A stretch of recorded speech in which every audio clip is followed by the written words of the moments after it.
accueillez-vous les uns les autres comme Christ vous a accueillis? Quel grand défi!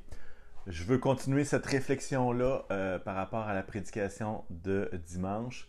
Et puis, juste peut-être aller dans le pratique et de voir qu'est-ce que ça veut dire accueillez-vous les uns les autres. Ça semble être exprimer une certaine forme d'amour, mais comment qu'on pourrait appliquer l'idée de s'accueillir les uns les autres? Hein? Parce que dans l'Église, on a souvent le ministère d'accueil.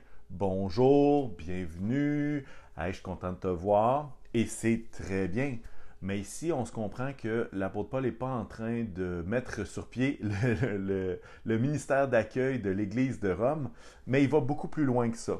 Et j'aimerais ça qu'on puisse réfléchir à qu'est-ce que ça veut dire dans le pratico-pratique s'accueillir les uns les autres. L'idée de s'accueillir, il y a une notion d'hospitalité, d'être hospitalier envers l'autre, comme Christ l'a été pour moi. Hein? On peut parler aussi l'idée de s'accueillir les uns les autres, l'idée d'une acceptation telle que nous sommes, telle que l'autre est, dans son altérité, dans sa façon d'être elle-même, accepter l'autre, une acceptation telle que je suis. Sinon, on peut voir l'idée de s'accueillir les uns les autres, l'idée de faire un premier pas. Hein? L'idée d'accueillir, c'est pas juste de dire je vais attendre que quelqu'un vienne cogner. L'idée, c'est d'aller vers l'autre. Comme Christ a été vers nous, alors que nous étions pécheurs, Christ est mort pour nous. Alors, il y a tout cet aspect-là du premier pas, de faire le premier pas vers l'autre. Sinon, on pourrait penser aussi l'idée de s'accueillir les uns les autres, on pourrait penser aussi à accorder de l'importance à l'autre. Hein? Puis on l'a vu quand on a parlé du racisme, à quel point est-ce que s'accueillir les uns les autres, ça a un lien avec d'accepter la différence, accorder de l'importance à l'autre qui n'a pas les mêmes façons de manger, de voir les jours, en tout cas, etc., etc. Ça, c'est l'apôtre Paul qui le dit.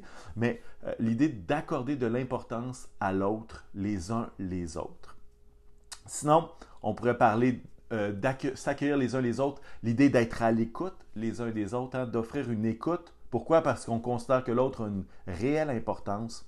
Finalement, il y a l'aspect de partager. Il y a tellement de choses qui pourraient sortir. Et moi, mon défi, c'est de vous dire comment pouvez-vous accueillir l'autre aujourd'hui.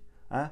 Envers qui vous pourriez pratiquer l'hospitalité, l'acceptation telle qu'elle est, de faire un premier pas vers cette personne-là, hein, comme Jésus l'a fait, accorder de l'importance à l'autre, écouter, partager. Hein, quand on regarde dans les évangiles, on peut regarder comment est-ce que Jésus a accueilli Zachée, comment est-ce qu'il a accueilli les 10 lépreux, comment il a accueilli même ses disciples, comment il a accueilli l'aveugle qui ne pouvait pas voir, comment il a accueilli telle personne, comment il a accueilli cette femme prise en flagrant délit d'adultère. Et moi, je veux vous lancer le défi de faire un premier pas vers quelqu'un afin de l'accueillir comme Christ l'a accueilli. Et comme si on avait quelqu'un ici à côté de moi, hein?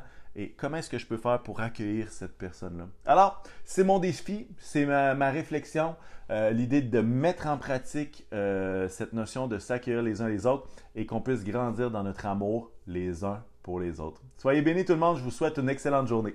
Au revoir.